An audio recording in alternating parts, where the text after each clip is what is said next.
Hello மெடியில் two's இன்றைக்கி நம்ம என்ன பார்க்க போகிறோன்னு பார்த்துக்கிட்டிங்கன்னா சிம்பிளாக ரெண்டே பொருள் வச்சு நம்ம ஸ்கேல்பை ஸ்ட்ரென்தன் பண்ணி ஹேர் திக்னஸையும் இம்ப்ரூவ் பண்ணி தரக்கூடிய ஒரு சிம்பிளான ஹேர் பேக் தான் பார்க்க போகிறோம்.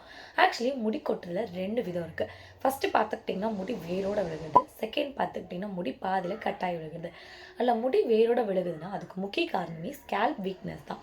ஸ்கேல்ப் வீக்காக இருக்கும்போது நம்ம என்ன தான் ஹேரை பொத்தி பொத்தி பாதுகாத்துக்கிட்டாலும் கண்டிப்பாக அது முடி வேரோட விழுகும். வேரோட விழுந்து அந்த இடத்துல புது முடி வளரலைன்னா அந்த இடம் கேப்பாக ஆகி உங்களோட திக்னஸ் படிப்படியாக கம்மியாகிட்டே வரும். இப்போ ஈவன் எனக்கே எடுத்துக்கிட்டாலும் என்னோடய ஹேர் திக்னஸ் அப்படிங்கிறது இது வரைக்கும் ஒரு திக்னஸ் இருக்கும் அண்ட் இதுக்கு மேலே ஒரு திக்னஸ் இருக்கும். அண்ட் முக்கியமாக இதுக்கு இந்த திக்னஸ்லாம் பார்த்துக்கிட்டிங்கன்னா ரொம்ப ரொம்ப கம்மியாக இருக்கும். ஸோ உங்களோட ஹேர் திக்னஸை இம்ப்ரூவ் பண்ணணும் அப்படின்னா கண்டிப்பாக இந்த ஹேர் பேக்கை ட்ரை பண்ணி பாருங்கள். இப்போ வாங்க அந்த ஹேர் பேக் எப்படி ரெடி பண்ணலாங்கிறத பார்க்கலாம். அதுக்கு முன்னாடி நீங்கள் இப்போ தான் நம்ம சேனலில் ஃபஸ்ட் டைம் பார்க்குறீங்கன்னா மறக்காமல் சப்ஸ்கிரைப் பண்ணிக்கோங்க. அப்படின்னா இந்த மாதிரி நிறைய hair care video, skin care video எல்லாமே பார்க்க முடியும். இப்போ வாங்க வீடியோக்குள்ளே போகலாம். இந்த ஹேர் பேக் ரெடி பண்ணுறதுக்கு ஒரு 4 மணி நேரத்துக்கு முன்னாடி பச்சை பயிரை சாதம் வடித்து கஞ்சி தண்ணியில் நான் ஊற வச்சு எடுத்திருக்கேன். நீங்கள் என்ன மாதிரி 4 மணி நேரத்துக்கு முன்னாடியே ஊற வச்சுக்கலாம், அப்படின்னா ஓவர் நைட் கூட ஊற வச்சு எடுத்துக்கலாம். நம்ம எப்போவுமே நம்ம வாட்டர் தான் ஆட் பண்ணி ஊற வைப்போம். பட் இந்த டைம் நம்ம கஞ்சியில் ஊற வச்சுருக்கோம். ஸோ இது நம்ம ஸ்கேல்பை ஸ்ட்ரென்தன் பண்ணுறக்கும் அந்த முடி வேரோடு விழுகுது பார்த்தீங்களா, அது கம்மி பண்ணுறக்கும் நம்ம ஹெல்ப் பண்ணணும். அப்படிங்கிறனால நான் சாதம் வடித்து கஞ்சி தண்ணியும் இதில் ஆட் பண்ணியிருக்கேன். ஸோ நெக்ஸ்ட்டு நான் எங்கே போயிட்டு கேட்டிருக்கேன் அப்படின்னா ஆலோவேரா கட் பண்ணுறதுக்காக தான் போயிட்டுருக்கேன். ஆக்சுவலி இந்த ஆலோவேரா பிளான் நம்ம ஒன்று வச்சா போதும், அந்த பக்கத்தில் நிறைய வந்துடும். நான் என்னோடய ஸ்கின் அண்ட் ஹேருக்கு யூஸ் பண்ணுறதுக்காக தான் இதை நான் வச்சேன். ஸோ இது ரொம்ப ரொம்ப நம்மளுக்கு யூஸ்ஃபுல்லாக இருக்கும். நம்ம ஜூஸும் இதில் நம்ம ப்ரிப்பேர் பண்ணி குடிக்கலாம். ஸோ கண்டிப்பாக இந்த ஒரு பிளான்ட்டை கண்டிப்பாக வீட்டில் வளர்த்துங்க. இதுலேருந்து ஒரு பீஸ் கட் பண்ணிவிட்டு அதில் இருக்கிற சைடில் இருக்கிற முள்ளெலாம் கட் பண்ணிவிட்டு இதை நல்லா வாஷ் பண்ணி நம்ம எடுத்துக்கலாம். இதை நம்ம ஸ்கின்னோடவே ஆட் பண்ண போகிறோம் ஹேர் பேக்கில். அதனால் நம்ம நல்லா வாஷ் பண்ணி எடுத்துக்கோங்க. அந்த எல்லோ அந்த கட் பண்ண உடனே இந்த எல்லோ பார்ட் வலியும். அதை நல்லா வாஷ் பண்ணி எடுத்துக்கோங்க. இன்னும் நம்மளுக்கு பிப் ஆயிரும் நம்ம யூஸ் பண்ணும்போது. ஸோ நல்லா வாஷ் பண்ணி எடுத்ததுக்கப்புறமா இதுவும் நம்ம ஹேர் லாஸை கண்ட்ரோல் பண்ணணும். நம்ம முடிக்க தேவைன்னு ஒரு நரிஷ்மெண்ட்டை கொடுக்கும். ஹேர் ட்ரை அண்ட் ஃப்ரிஸியாக இருக்குன்னா கண்டிப்பாக ஆலோவேரா யூஸ் பண்ணுங்கள். உங்கள் ட்ரைனஸையும் ஃப்ரிஸினஸையும் கண்ட்ரோல் பண்ணுறதுக்கும் இது ஹெல்ப் பண்ணும். இப்போ ஒரு மிக்ஸ் ஜார் எடுத்துகிட்டு நம்ம எடுத்து வச்ச பச்சைப்பயிரை அந்த கஞ்சி இல்லாமல் பச்சைப்பயிரை மட்டும் ஆட் பண்ணிக்கலாம்.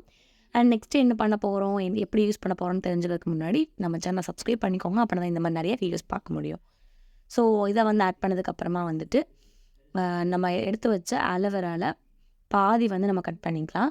மீதி பாதியை நம்ம ஸ்கின்னுக்கு யூஸ் பண்ணிக்கலாம். ஸோ பாதியை மட்டும் கட் பண்ணிவிட்டு அதை சின்ன சின்ன பீஸாக கட் பண்ணி ஆட் பண்ணிக்கோங்க. ஆட் பண்ணிவிட்டு நம்ம ஊற வச்ச அந்த கஞ்சியை கொஞ்சம் கொஞ்சமாக ஆட் பண்ணி இதை கம்ப்ளீட்டாக அரைச்சி எடுத்துக்கோங்க. இது ரொம்ப பேஸ்ட்டாக அரைச்செடுக்க வேண்டாம், கொஞ்சம் லிக்விடாக இருக்க மாதிரி தான் நமக்கு வேணும். ஸோ அந்த மாதிரி பார்த்து அரைச்சிக்கோங்க. அண்ட் அரைச்சதுக்கப்புறமா ஒரு காட்டன் கிளாத் வச்சோ இல்லை ஒரு நல்லா லேசான துணி வச்சோ நம்ம ஃபில்டர் பண்ணிட்டோம் அப்படின்னா நம்மளோட ஹேர் பேக் நம்மளுக்கு ரெடி ஆகிடுச்சு. ஸோ இந்த ஹேர் பேக் நம்ம கொஞ்சம் லிக்விடாக தான் இருக்கணும்.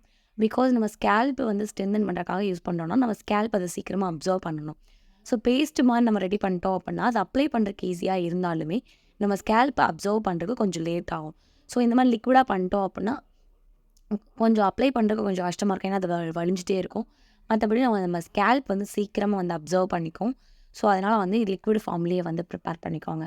அண்ட் அதுக்கப்புறமா இது கூட நம்ம எதையுமே ஆட் பண்ண போகிறது கிடையாது. இது நம்ம ஸ்கேல்பில் நல்லா அப்ளை பண்ணிட்டு உங்களோட ஹேர் லென்த்லேயும் அப்ளை பண்ணிட்டு ஒரு 20 மினிட்ஸ் சாலிடாக விட்டுருங்க. அதுக்கப்புறமா எப்போ போல நீங்கள் ஹேர் வாஷ் பண்ணிக்கோங்க. உங்களுக்கு முடி ரொம்ப வேரோடு வருது அப்படின்னா இது வீக்லி த்ரைஸ் யூஸ் பண்ணலாம் தாராளமாக. பிகாஸ் இதில் நம்ம யூஸ் பண்ணிக்கிற 3 இன்க்ரீடியன்ட்மே நம்மளுக்கு வீக்லி கிடைக்கக்கூடிய இன்க்ரீடியன்ட் தான். ஸோ கண்டிப்பாக வீக்லி த்ரைஸ் நீங்கள் தாராளமாக ட்ரை பண்ணலாம். இது நீங்கள் கண்டினியூவாக யூஸ் பண்ணும்போது கண்டிப்பாக உங்களோட ஹேரோட திக்னஸ் நல்லாவே இம்ப்ரூவ் பண்ணி கொடுக்கும். பச்சைப்பயிறு யூஸ் பண்ணுற எல்லா ஹேர் பேக்குமே நம்ம முடிக்க தேவையான ஒரு நரிஷ்மெண்ட்டையும் கொடுக்கும், திக்னஸையும் இம்ப்ரூவ் பண்ணுறதுக்கு ஹெல்ப் பண்ணும். ஸோ கண்டிப்பாக ட்ரை பண்ணி பாருங்கள். வீடியோ பார்க்கறதுன்னு நிறுத்திடாமல் கண்டிப்பாக ட்ரை பண்ணி பார்த்துட்டு உங்களோட ரிசல்ட்ஸை கமெண்ட்டில் ஷேர் பண்ணிக்கோங்க. அண்ட் இந்த வீடியோ பார்த்து ரொம்பவே தேங்க்ஸ். நெக்ஸ்ட் வீடியோ பார்க்கலாம். பாய்.